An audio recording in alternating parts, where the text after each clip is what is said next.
great show for you tonight, but hey, that's not why we're excited. No.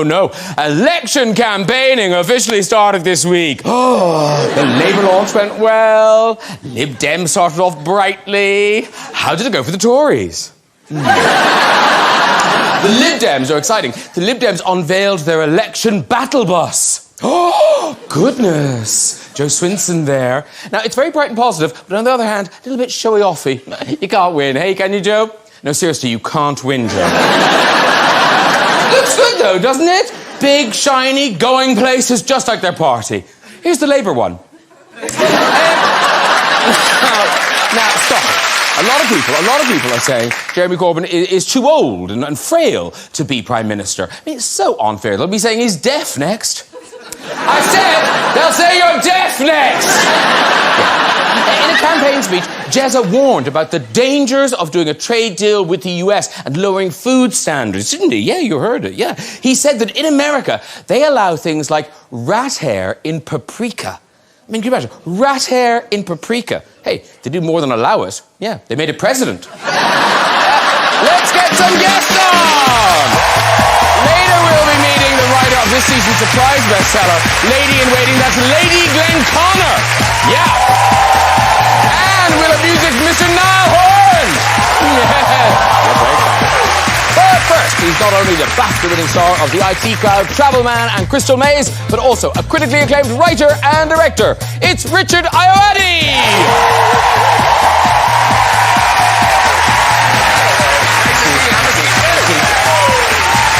This man shot to fame as the Black Panther in Marvel's billion-dollar hit. Now he brings us gritty cop thriller 21 Bridges. Please welcome Chadwick Boseman!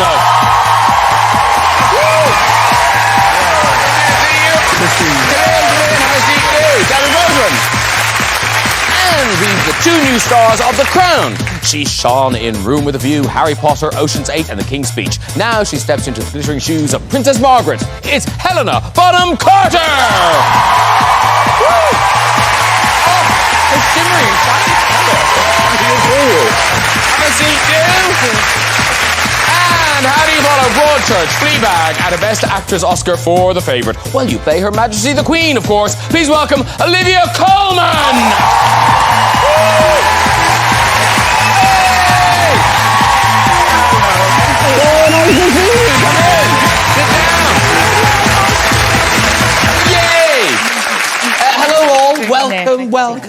Welcome. You all right there? Yeah, sorry.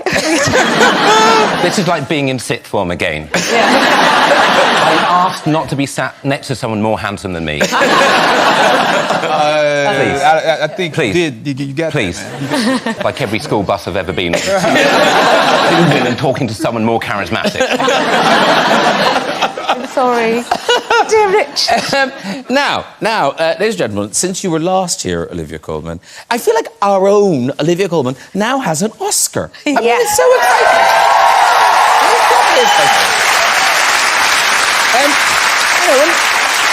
None of your best supporting. No, actual, full-on best ever. Yeah. I don't think it says best ever. I think it is. I think they're finishing it now. They've stopped. Yeah. You won. Cool. But it must have been a bonkers night. I actually can't remember it. And we were saying backstage we met. Can't remember it. She was in a daze after she won, yeah. so she didn't even remember. But in fairness, Chadwick Boseman, a huge night for you as well. I mean, Black Panther was up for how many awards? 7? Yeah, something like that. Yeah. Yeah, something like that. It was a great.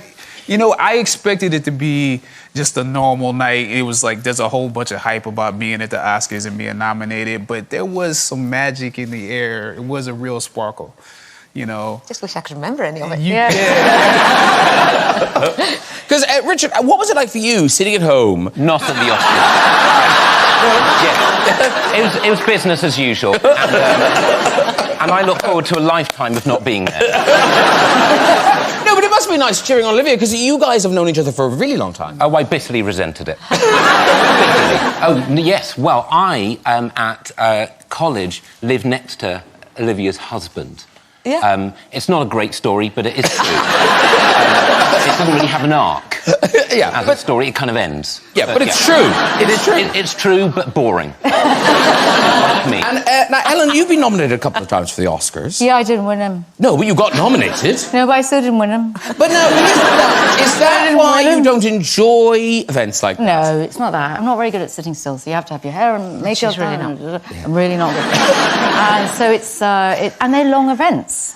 Yes. They do, but the great thing about the Oscars is that the bar is just there, just behind there, and so almost all the time everyone's in the bar. No one's sitting in it. That's true. There are They're all hundreds the of seat fillers. Hundreds. Oh, really? So almost Yeah. everybody is getting bladdered next to them. And then someone comes in and go, "We're up to best documentary," and they go, and people are running in. But running we're in the in. bar most of the time. Oh, yeah, I was. I was there 90% of the time. But Helena, I think one of the reasons that Helena mightn't enjoy the Oscars is because you can't control who you bump into on the red carpet. I think we've got a picture of you the year you were nominated for the King's Speech on the red carpet. Really? Look at Helena's thrilled face. the horror.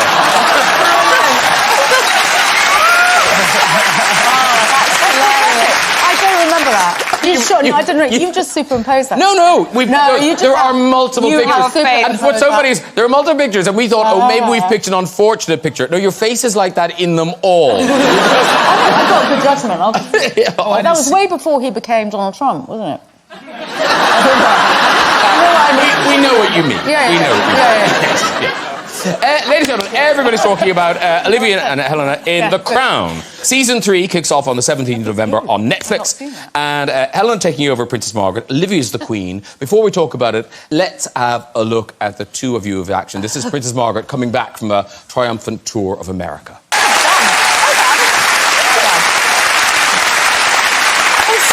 You've had great reviews. Are you thinking now we're Claire Foy and Vanessa No, Kirby? I'm so not. Are you sure? Positive. So not. So not. Well, he has to say that with. Yeah, I know, exactly.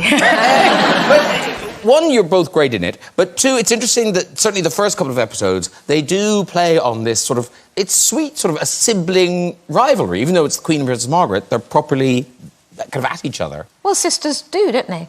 I mean, they're the most committed to each other. They're the only ones that know each other inside out because they were homeschooled and spent every day together. They had the war together. The war together. The war.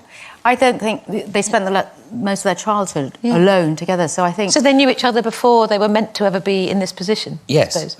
And you have said, Olivia, that you're not a great one for the research. Understatement. Sorry. I love you. No, but you must have done some for this. No. You must have done some for this. Yep. You licked a stamp. Well, we were all given lovely Polly, who's a movement coach, and it turns out I can't change what my body does. So I still walk like me, which is, I've been told, quite like a farmer. And no, I have said, there's a scene in it, and it's you and Prince Philip walking up the garden. Is it filmed on the back of my head? No, it's the two of you walking up towards you out in the garden. Yeah. Did you say farmer? Oh, okay. So does the Queen do arms? Yeah. Well, every now and then when you I'm really concentrating, I can get a little bit right. So was I doing that as well? Yeah. Oh, yeah, okay. Yeah. Yeah, I'm not very good at... But you go to extraordinary lengths to research I go things. to ridiculous things. I don't think it necessarily is necessary. But I enjoy it. I do But enjoy it. you love it. I love it. And I like the... Were you brilliant at school at research and projects? Yeah, I was a SWAT. Shit at it. Yeah. And then you've got a friend... Is it a friend of yours who's a psychic? Oh, God. Ooh. Yeah. This is my favourite bit. It's funny how one story comes out and then it obliterates. So it's the defining thing. In fairness, other actors going, OK. I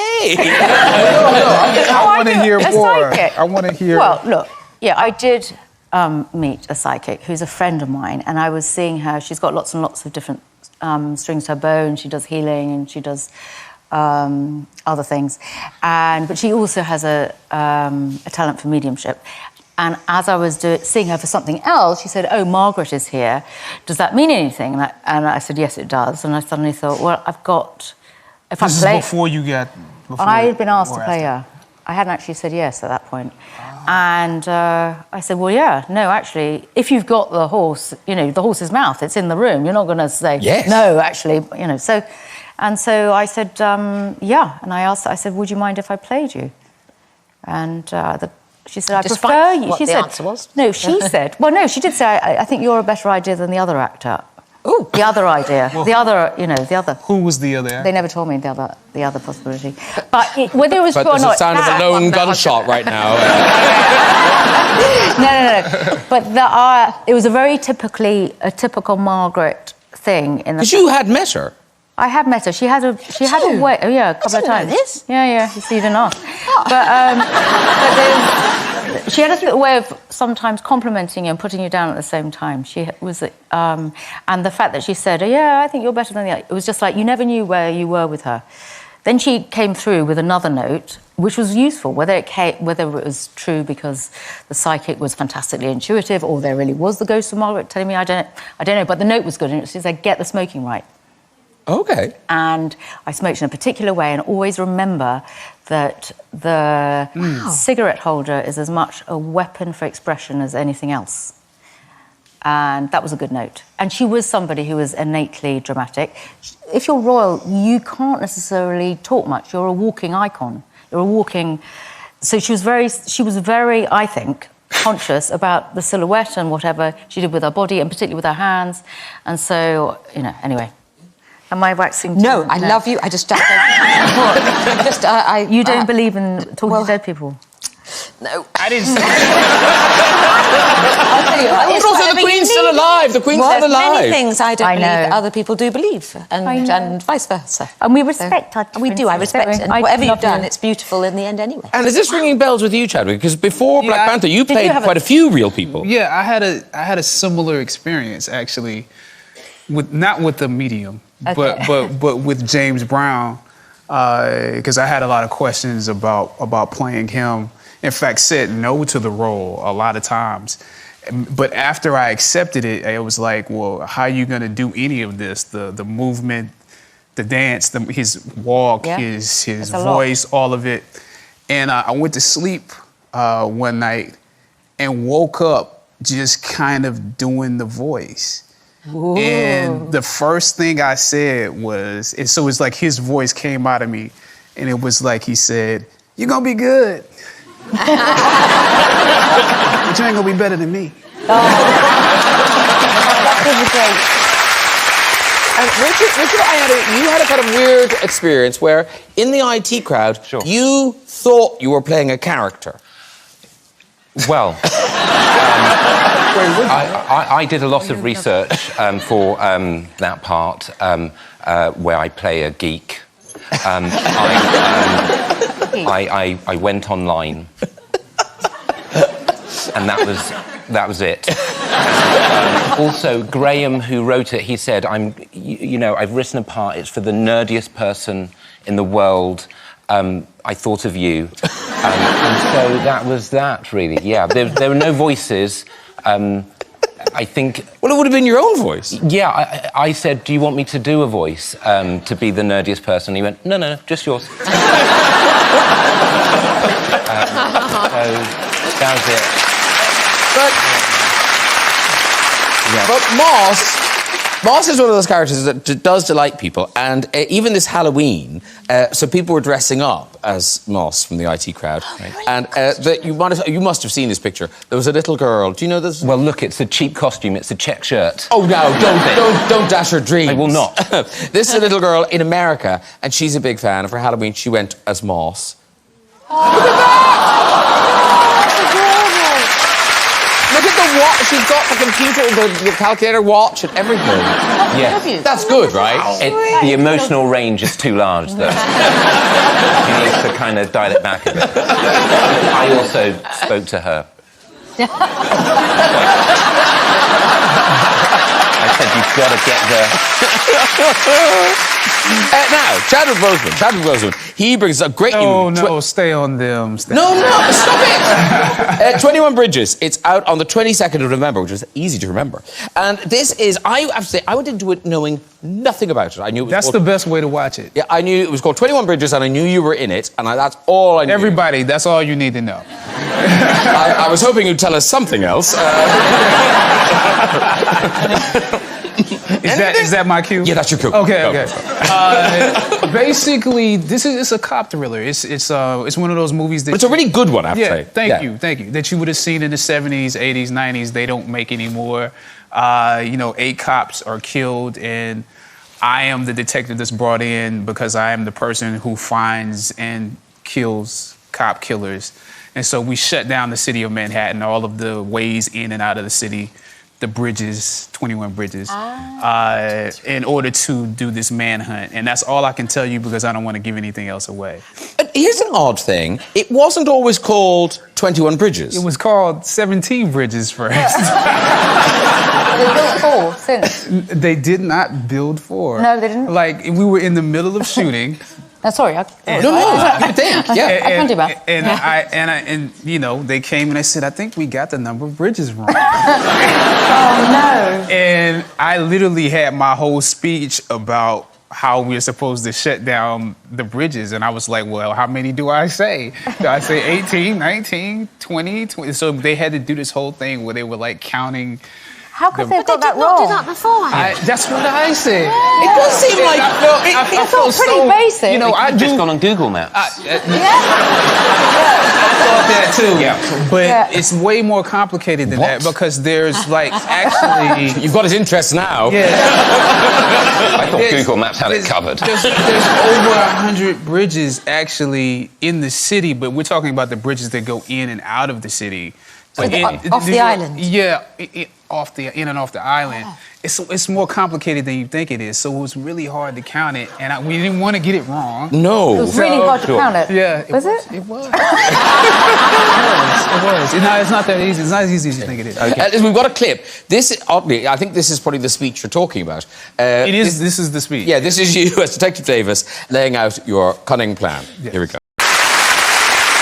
As you were saying, it's a really, it is a classic kind of New York cop thriller. Yeah. But one of the things is the dialogue is great. It's got proper kind of, like sparky dialogue. Yeah, it feels like, I haven't had the opportunity to do theater in quite some years, so it felt like I could use my Meisner technique and, it felt like some of the scenes with J.K. and whatnot, I felt like David Mamet a little bit. So it was fun to be able to do that in a film, and I got a lot of my training when I was in New York, so to be able to play that actually in the city, in the street, was fun. Yeah. And as you say, you started out in theatre, and when you were a student, a theatre student, you had a mysterious benefactor, did you not?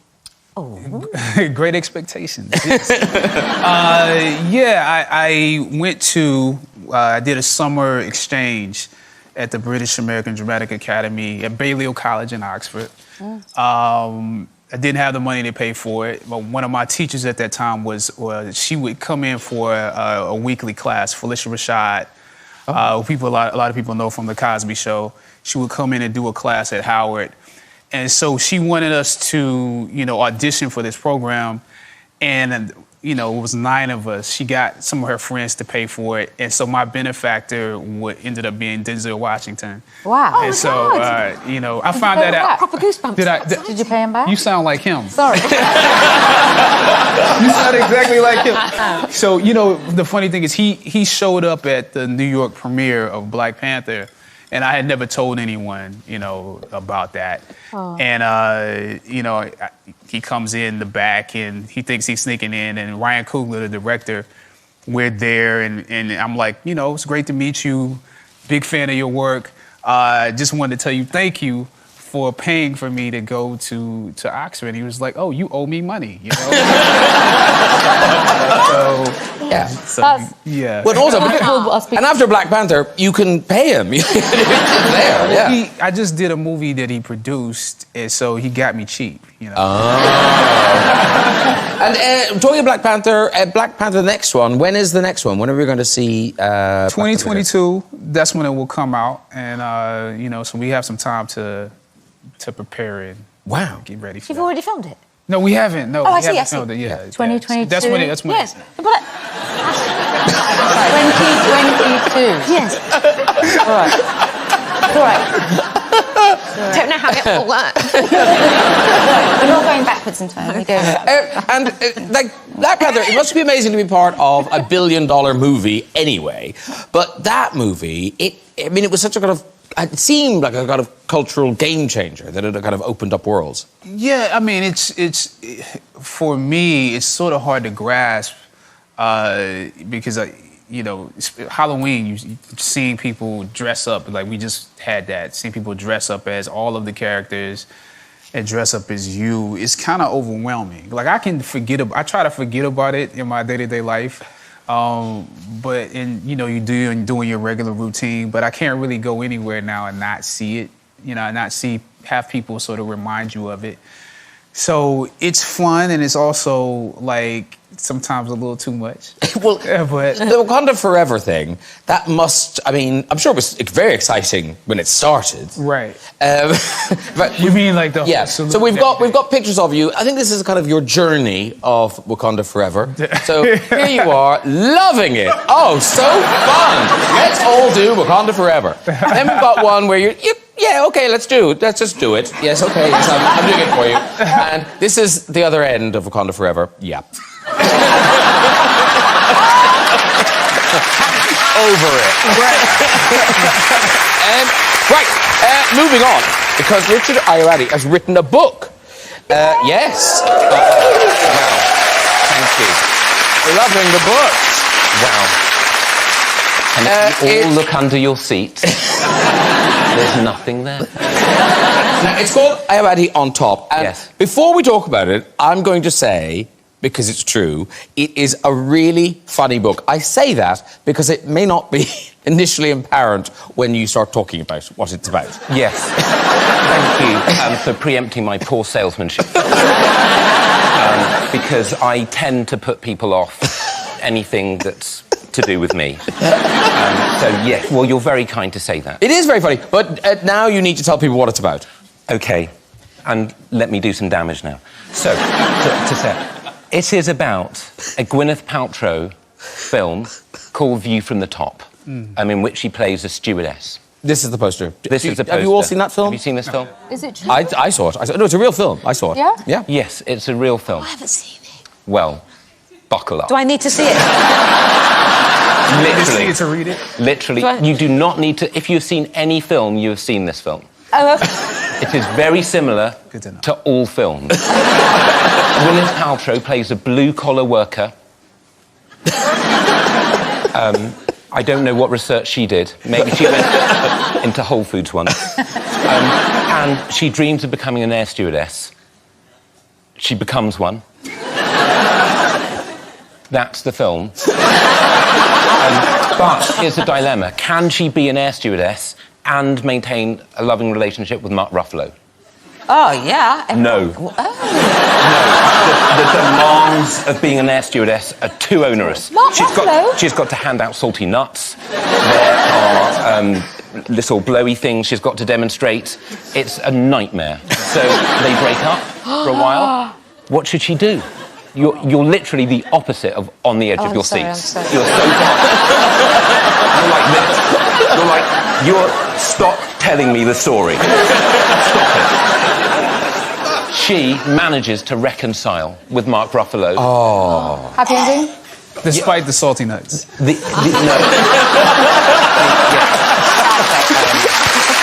salty nuts are an attraction. And then at the end, it is a huge gun battle. What? No, it's not. She bends down and kisses him. But this is essentially a sort of academic reading of it, as if it's a classic. Yes, I saw this film with my wife. That's not a joke. Someone chose to marry me. That is possible that someone would choose that. I saw this film with my wife, and I was so haunted by this film that it's taken me 3 years to exorcise it from my system. And I've gone through the book in forensic detail, explaining why it's so important, and I've interwoven it with things from my life.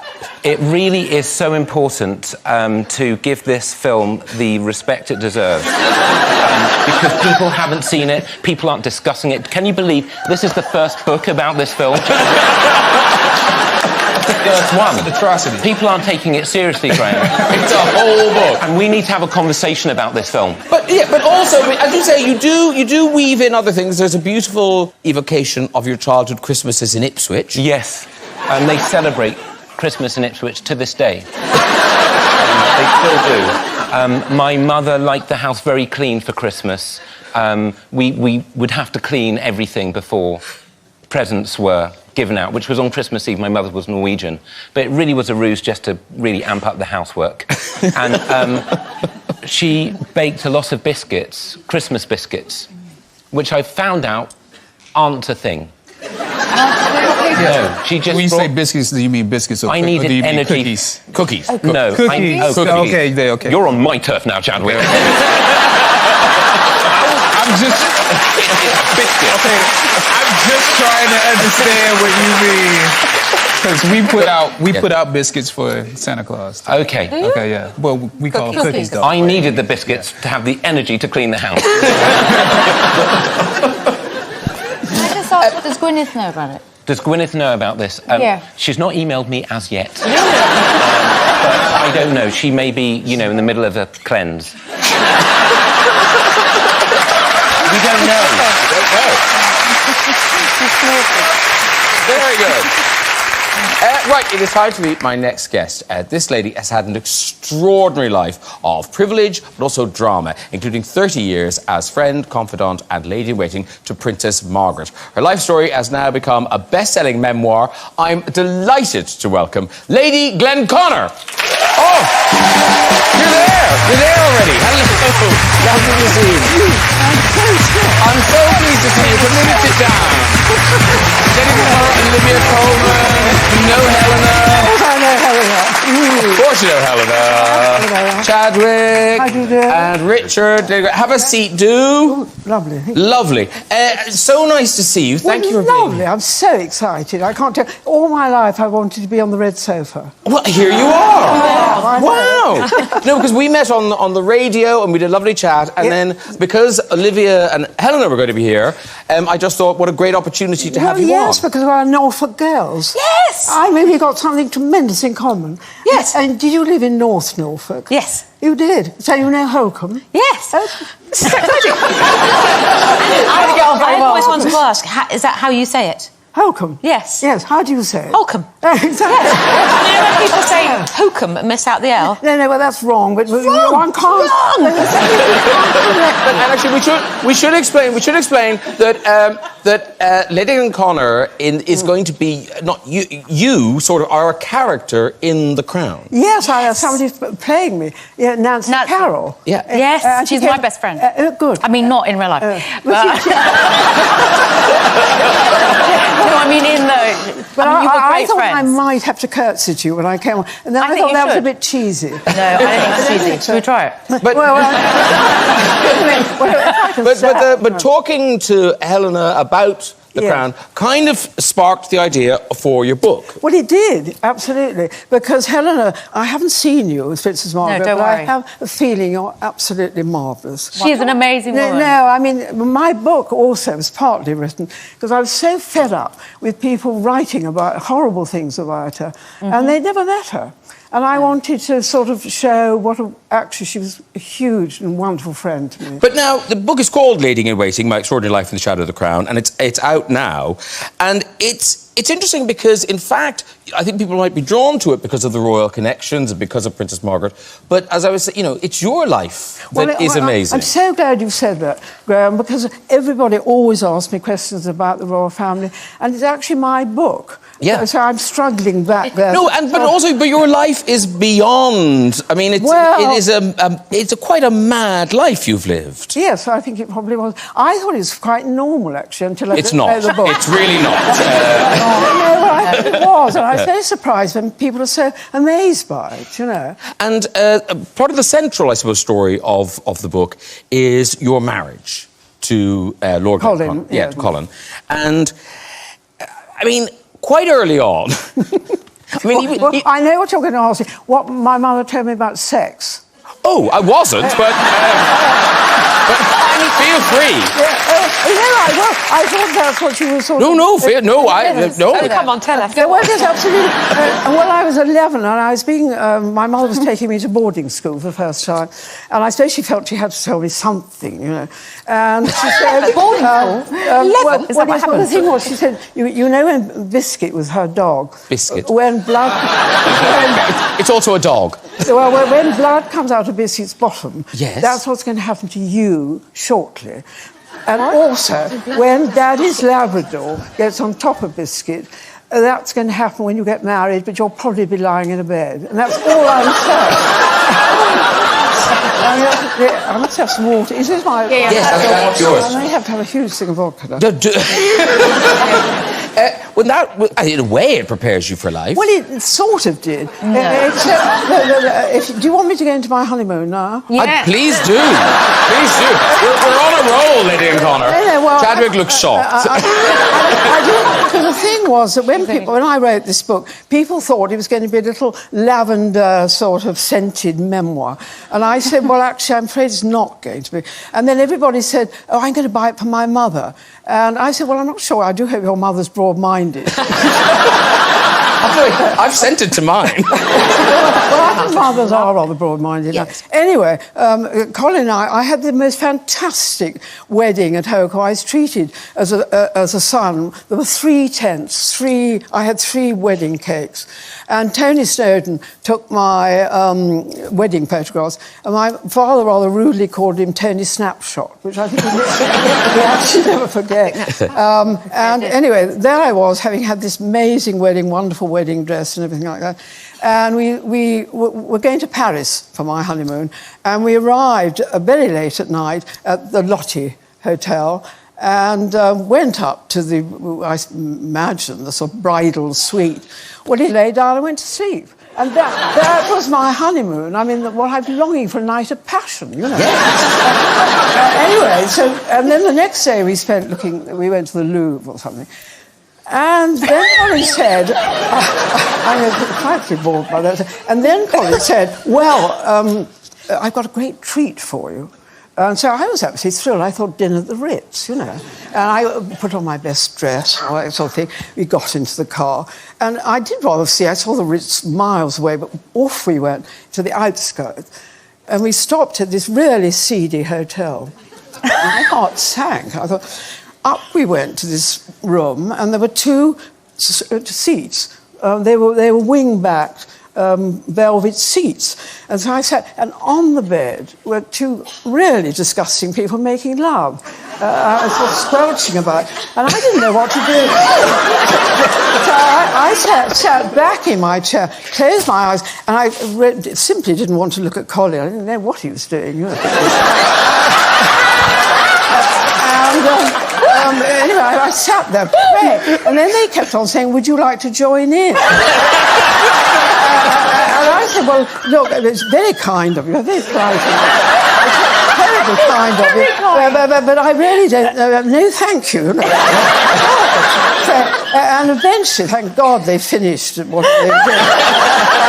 And left the room. And I did say to Colin, I can't think, Colin, why you took me.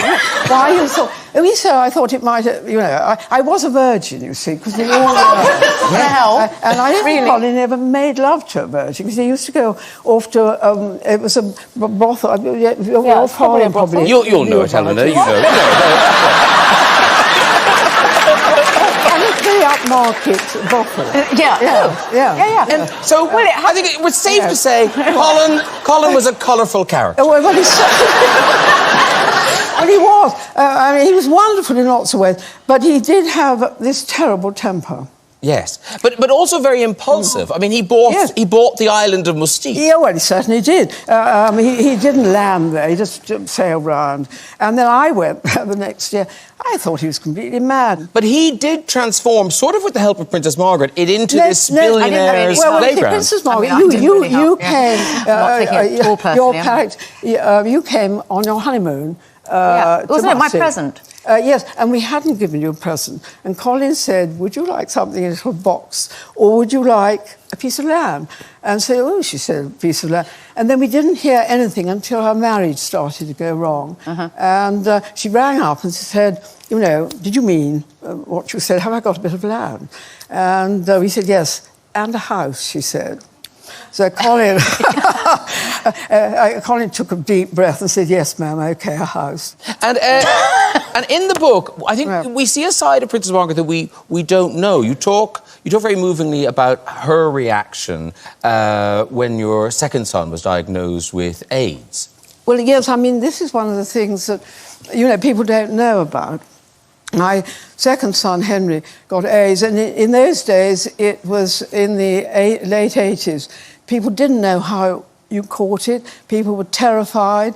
It made an excuse and didn't come and stay. But Princess Margaret always came. She brought Sarah and David with her. She always hugged Henry. And when he was really ill, she used to come with me to a place called the Lighthouse, which was created for young men dying of AIDS. And quite often their partners had died. Their parents wouldn't have anything to do with them. And Princess Margaret wasn't a sort of touchy-feely person, you know. She didn't sort of like Princess of Wales, but she was funny. She talked to them. She made them laugh. She made them forget, you know. And when I was so grateful to her, you know, the way she treated Henry. She had huge compassion, but she also didn't do it for publicity. No, she didn't. But your book, it sort of flips, because you've got what you expect, the privilege, the parties, the funny stories, all of that.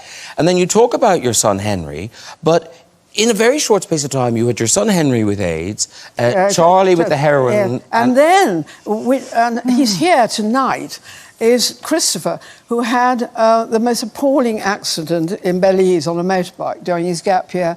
He was in a coma for 6 months and he couldn't talk for a year. And I knew the other two boys were going to die, and I was absolutely determined that I wasn't going to lose Christopher. And my nanny, Barbara Barnes, who went off to look after Prince William and Prince Harry, had left her job and said, Lady Anne, I'll give you 6 months. And Christopher was her first baby.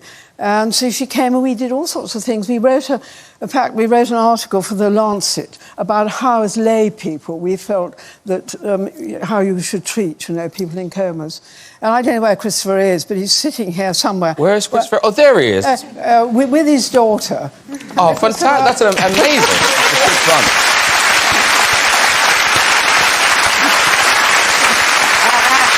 I can't believe if you don't allow me.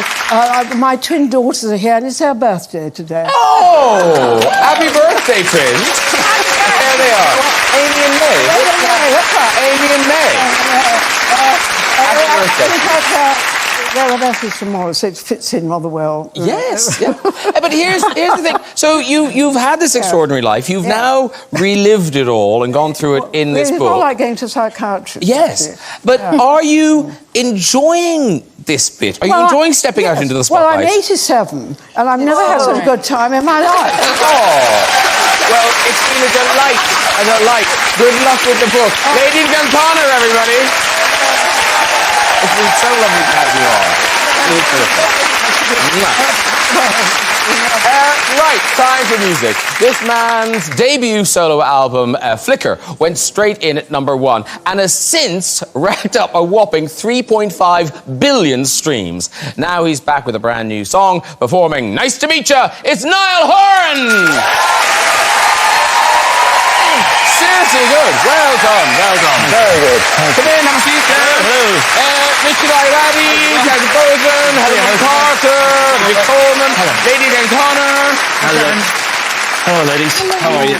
Sorry to get you up. No, there we go. And Lady Glenconner. Kissing. Oh, lovely. There we go. Thank you. Thank you very much for that. Thanks very much. So that single is out now, right? Yes, it is indeed, yeah.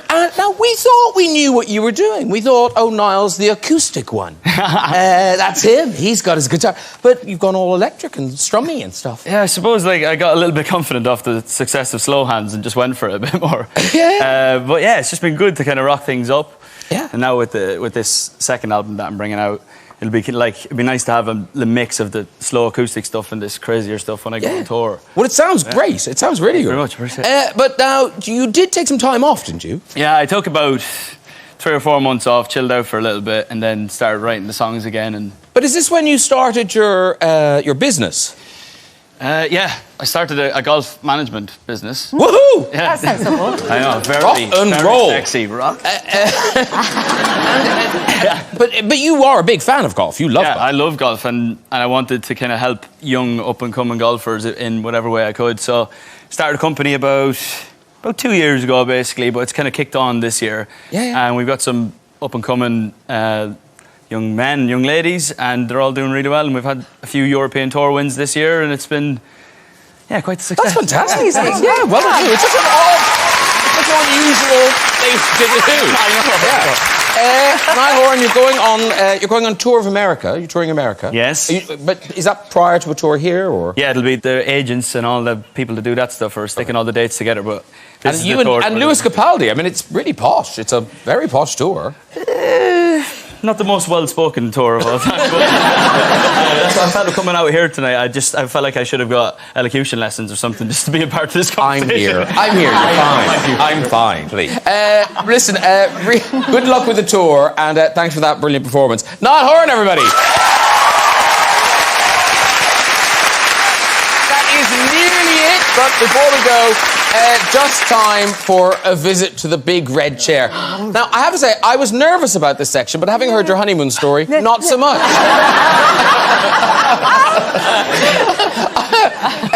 I long to do it myself. Well, feel free.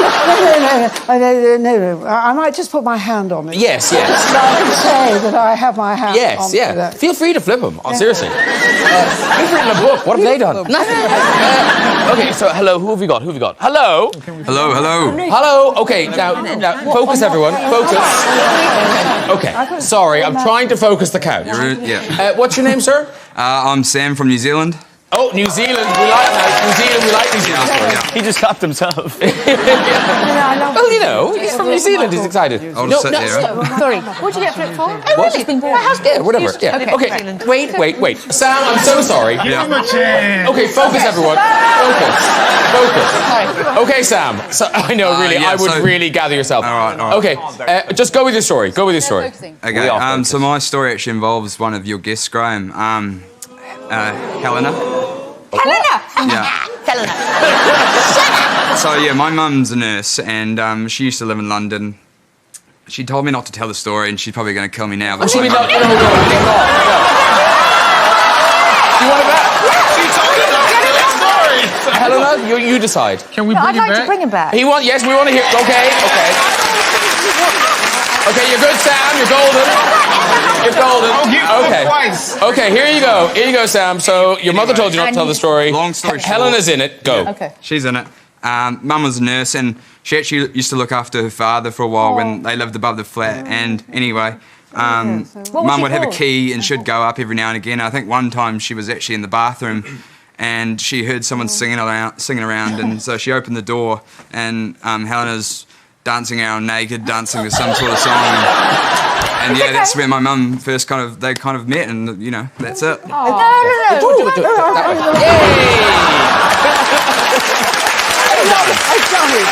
It's easier now.